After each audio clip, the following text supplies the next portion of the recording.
So, hi guys! Welcome to my YouTube channel. It's me, Madam Dudes, ang super box ng bayan. So, patapos na ang... Oh my God! So, bago yung topic natin, bentahan muna tayo guys, no? Tuturo ko sa inyo.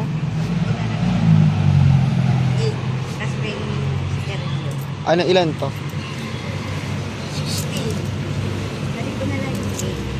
60. Ano yun, Beshi? Ito? 10 pesos. Ilan? Wala pa. Wala pa. Sige. Okay guys. So yung topic natin for today's video, no?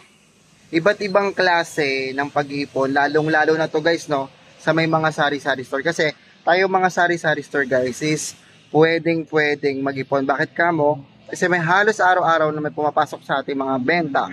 No? Paano mo nga ba kukunin? No? Ito iba't ibang strategy to guys, no? Disclaimer. Nasa sa inyo kung gagawin nyo itong mga sasabihin ko. Ito ay guide lamang na ginagawa ko rin talaga kasi iba't ibang klaseng pag-iipon na rin ang nagawa ko sa sari-sari store. Unang-unang pag-iipon. Alam nyo ba, yung mga 200 pesos, pwede nyo ipunin yun. No? Pwede nyo ipunin yun, isubi-subi nyo. Kapag meron kayong benta na 200 pesos, ilagay nyo na sa isang lalagyanan. No? Meron pa. Meron ding pag-iipon na yung tinutubo. Yun guys, meron ding pag-iipon na yung tinutubo ng load, kunyari 5 or 3, si-separate nyo, no? Yung iba, ginagawa na talaga to. Tapos, meron namang pag-iipon guys, na kinukuha yung porsyento. Ibig sabihin ng porsyento, halimbawa ko po, bumenta ka ng 2,000, diba? Yung 15%, kukunin mo, may 300 ka ron. Compute nyo guys ha, kasi wala akong dalang calculator. So actual ano lang to, actual vlog lang to, no editing, no script, hindi siya scripted kasi natural na nangyayari ito sa sari-sari store. Yung mga binabanggit ko dito kasi sa 7 taon natin sa pagsasari-sari store, lahat ng mga pag-iipon ginagawa ko na. At ang pinakamahalaga guys, sa pag-iipon na to, kapag naipon mo yung pera na hindi po na pang gagamitin, tulad nitong Disyembre, ibili mo ng mga produktong mabili sa iyong tindahan. Tulad ng mga alak. Ayan. So, patapos na ang bagong taon, guys. So, yung nilabas mo ngayon na ipon mo, no? Kukunin mo ngayon yung tutubuin nun. Ganun yung pinakamalupit na diskarte sa pagsasari-sari store, guys. No? Halimbawa, etong January 2023, nag-ipon ka. Hanggang ngayon, binuksan mo na. So, dapat December pa lang guys, kinuha mo na yung mga ipon-ipon mo, pinili mo na siya ng mga paninda. So, pag kinuha mo uli sa January 2024, tumubo na yung pinuhunan mo, di ba? Kumbaga, kung ikaw, kung gusto mong kalahati lang yung kunin mo dun sa tinubo ng nilabas mong pera, no? Pwede naman yon para pangdagdag sa puhunan mo sa sari-sari store. So, ganun yung diskarte guys. Kada isang taon, dapat nagluluwal ka ng pera, pangpuhunan, sa mga produktong mabenta sa iyong sari-sari store. Ito yung mga diskarte guys sa sari-sari store bilang sa 7 taon ko na sa pagsasari-sari store guys.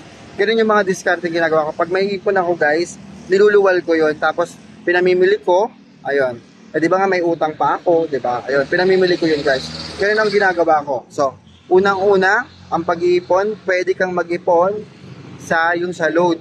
Yung tubo na tagli-5, tagli-3, so, diba? Depende sa inyo kasi iba-iba kasi yung tubuan natin sa load, no? Sa GCash, pwede rin yan, no?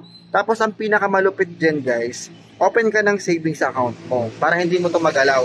Talagang, kasi, matagal na ako sa bangko ko na BPI, guys. Doon ako nagulog. Ang bangko ko po ay Metro Bank, BPI, PS Bank. Ayun, 3 po yun. So, doon ko nilalagay yung profit ng sari-sari store, diba? Doon natin nilalagay yung, kasi kailangan mo talagang magsubi-subi sa iyong negosyo. Kasi hindi habang buhay, volume, malakas ang sari-sari store mo. Dapat meron ka ring ibang source of income. Kunyari, nag-YouTube ka. Ayan, maganda ring source of income yan guys sa pag-iipon. Kasi investment mo rin tong YouTube kahit natutulog ka kasi guys, kumakalat to. Yung video natin is kumakalat sa ibang bansa, nagkakaroon ng profit, nagkakaroon ng income to.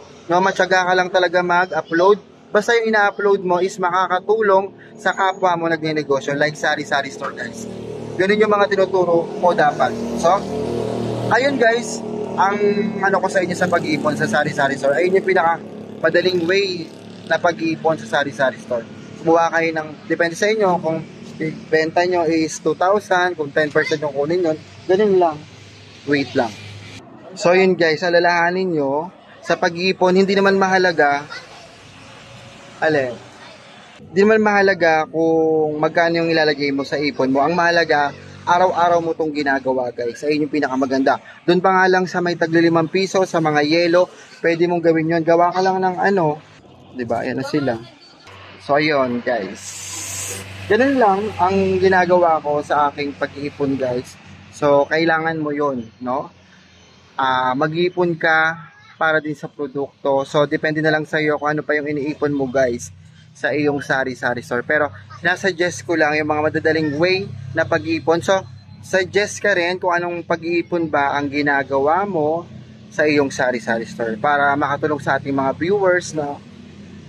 Na nagnenegosyo, no? Kasi kailangan talaga sa negosyo, kailangan may subi-subi ka. Hindi pwedeng nagnenegosyo ka lang, guys. Kailangan may makita ka, may mapundar ka, mga ganyan-ganyan, mapundar ka ng mga gamit, ayan, mga gamit sa sari-sari store, guys. Na para nakikita mo yung kahit paano yung ipon mo, and then, ang sinasabi ko nga sa iyo, dapat meron kang sariling savings account. Kaya mag-open ka na sa any bank na malapit sa inyo, no? Pinakamahalaga dito yung malapit na bangko mo para mas madali ka, no? Mas madali ka makapunta doon, makapag-deposit. At saka napaka-high-tech naman na ngayon guys, pwede ka na mag-deposit sa GCash, no? So ang gagawin mo, ang diskarte lang din doon, kada katapusan, maghuhulog ka doon guys, no? Kasi may mga buwan tayong matumal talaga na hindi natin alam kung saan tayo kukuha ng pangpuhunan, 'di ba? Alam na alam mo 'yan guys, no? So ayun ang mga discarding malulupit sa sari-sari store guys, no? Kailangan mag-ipon kasi may time na taglagas talaga ang sari-sari store natin. Pero dapat wag mong susukan kasi passion mo nga ito. Kumbaga ibig sabihin passion, gusto mo to kahit ano man ang mangyayari, bumagsak, lumago, 'di ba? Ganun talaga sa negosyo guys. Nangyayari at nangyayari yan. Dapat meron ka talagang subi-subi. At sinasabi nga sa akin dito, may kalaban na naman daw ako. So, sa akin naman kasi guys, kahit may sinasabi nilang kalaban niya, yun, sinasabi nga nila, may kalaban na naman daw ako. Ayan, sa harap na guys. So, sa akin naman guys, kasi ako, di ba sabi ko nga sa inyo, magpipitong taon. Ilang beses na rin ba may nagtayo na sari-sari store dito? Kasi nga, ang pagsasari-sari store talaga guys is nasa puso mo, gusto mo talaga yung ginagawa mo para magtagal ka. Isa yun kasi sa isang recipe sa pagninegosyo na gusto mo yung ginagawa mo. Kasi may time talaga na tatamarin tayo, may time talaga malulugmok tayo, pero dapat babangon tayo. So lahat tayo may karapatang magnegosyo. Wala tayong magagawa sa mga competitors natin, kundi tanggapin at gawin na lang kasi isang ano to guys isang senyales to na magtiyaga ka pa. Kasi alam mo is meron tayong mga may mga kalaban, di naman sila kalaban guys. Ibig sabihin kasi guys, lahat naman tayo pwedeng magnegosyo. Nasa tao lang yan kung tatagal ka talaga. Advantage lang natin kasi gusto natin yung ginagawa natin. So yun guys, sana may na-share ako sa inyo kahit paano about sa pag-iipon, no? And then sa pag-asa, kung meron kayong mga kalaban sa inyong sari-sari store, 'di ba? Okay lang 'yan. Kasi lahat naman talaga guys, lilipas. Ang mahalaga talaga is gusto mo yung ginagawa mo, hindi ka napipilitan. Ayun, magtatagal ka talaga sa larangan na ganito. And then damihan mo rin yung yung source of income mo. Mag-isip ka pa kasi sa panahon ngayon guys, ang hirap na ng buhay. Dapat mag-isip pa tayo ng mga iba pang pagkakakita, no? Ayun yung pinakamaganda guys, no? Mag-ipon ka para mag-invest ka pa ng ibang pagkakakita kasi maganda yung guys, no? So ayun lang yung pananaw ko sa buhay ko ngayon guys. Iwas muna sa mga negative. So may mga negative talaga, hindi mo maiiwasan yan, pero go lang, palitan mo ng positive vibes, ganun. So, ito po si Madam Duday. Ang leksyon po natin na paano mag-ipon sa iba't ibang pag-iipon kasari-sari store. Baka ginagawa mo na rin to. At mag-comment ka na rin sa baba ng video na to guys kung ano pa yung iba't ibang pag-iikot na ginagawa mo sa iyong sari-sari store. Ito po si Madam Duday, ang Super Box ng Bayan. Please like, share, and subscribe my YouTube channel para updated ka sa mga bago kong video guys. God bless guys. Happy New Year. Bye bye guys. Thank you for watching.